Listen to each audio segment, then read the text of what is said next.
Hello hobby friends, today I bring to you my version of a futuristic garage. It's about 4 of these funky little Buzz Lightyear cars. It's made of what's called an air conditioning cover corner conduit. I think that's what it was called, it's a bit of a mouthful.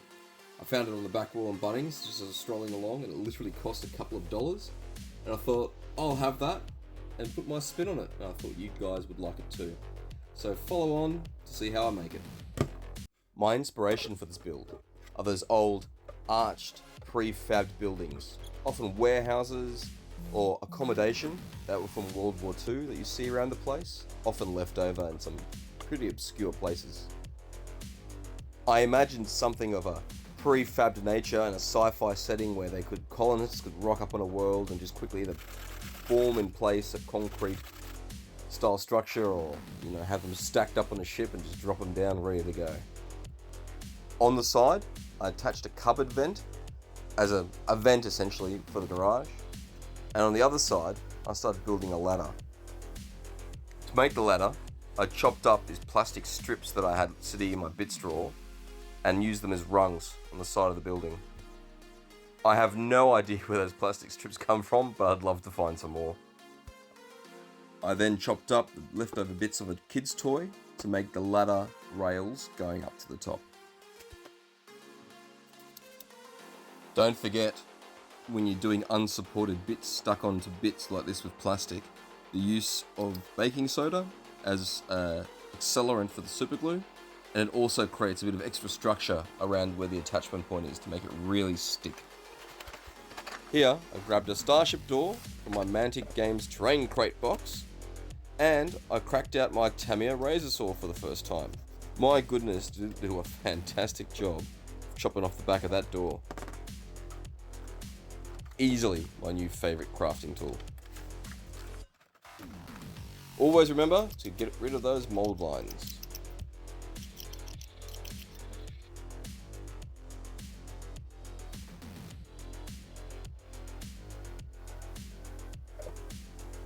Here I'm just adding some super glue and then dropping on some rocks and sand and bits and pieces around the edge there to add a bit of clutter and a bit of dirt.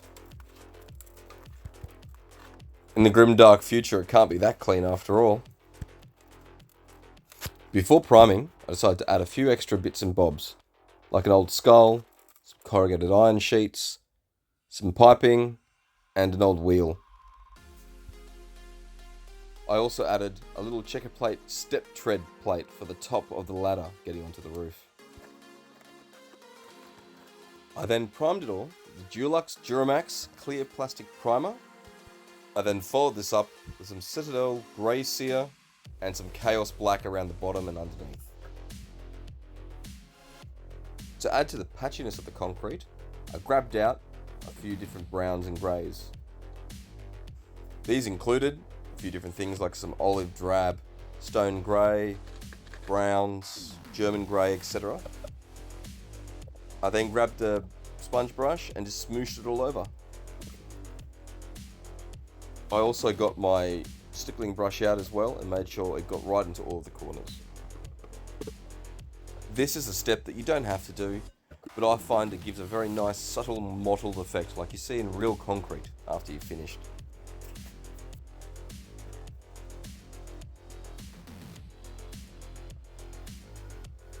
Prior to painting metallics on the metal bits, I get out some ready brown and paint all the steel bits that I imagine would rust. Then it's time to get out the heat gun and dry everything thoroughly before I start dry brushing. I then crack out the Fenrisian grey and dry brush all over with that and concentrate on places such as the corners, etc. I then add a bit of white and step it up and keep going lighter. Towards the end, I even get out some stone grey and add a few mottled blotches here and there. I then crack out the lead belcher and go over all the metally bits.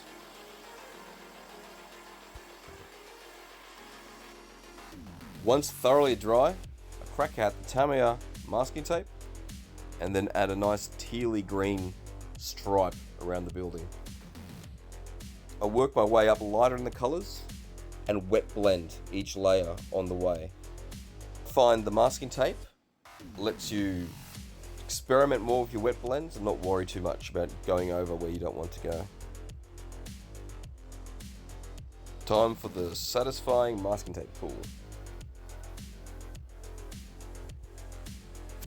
To make a wash, I just do a bit of burnt umber and a bit of black inks from Liquitex, some water, and a drop or two of Drakenhof Nightshade. I then work this all over the piece. Doing a shade on a piece like this can be a bit tricky because it's so large. I find you have to concentrate and work it along a wet edge and then add a little bit of water wherever there's too much. You are going to make a mess, just enjoy it and wipe up afterwards.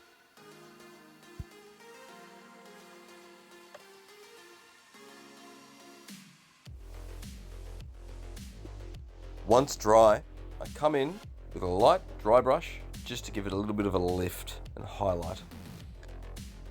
I use Vallejo Model Air Aluminium for the metallic colours, a bright teal from Liquitex for the green stripe, and then I add a touch of white to the greys that I used for dry brushing earlier to highlight the bulk. I think at this point it's looking pretty good, but it needs something more. I pull out my Dirty Down effects range, consisting of rust to start with, and I come in quickly with the yellow rust to splodge a bit of that on and kind of highlight it. I then grab out the moss and splurge that around the lower parts, and finish with a touch of verdigris here and there. Once the heat gun has done its job, pull out a wet brush that's not dripping and smooge and smear out all the tea staining and soften the effect, and then follow up again with a heat gun. Time for some posters. I find these really add a splash of colour on what would otherwise be a bit of a drab grey building. I start with the meme-tastic cornflakes, and then go on to the more traditional heretic muton, Xenos. Once I've then pushed down the posters with a damp brush, I whip out some Vallejo streaking and slimy grime and smear it everywhere. I then drop liberal amounts of water onto it to make the effect really run and hide the cut lines on the posters.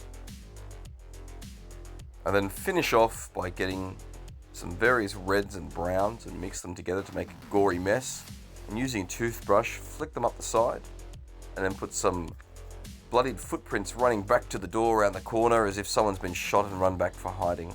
I even put a bloodied handprint next to the controls. I think it looks pretty cool. Now it's all done with a matte varnish of Vallejo acrylic matte varnish. Please let me know what you think and subscribe if you'd like to see more.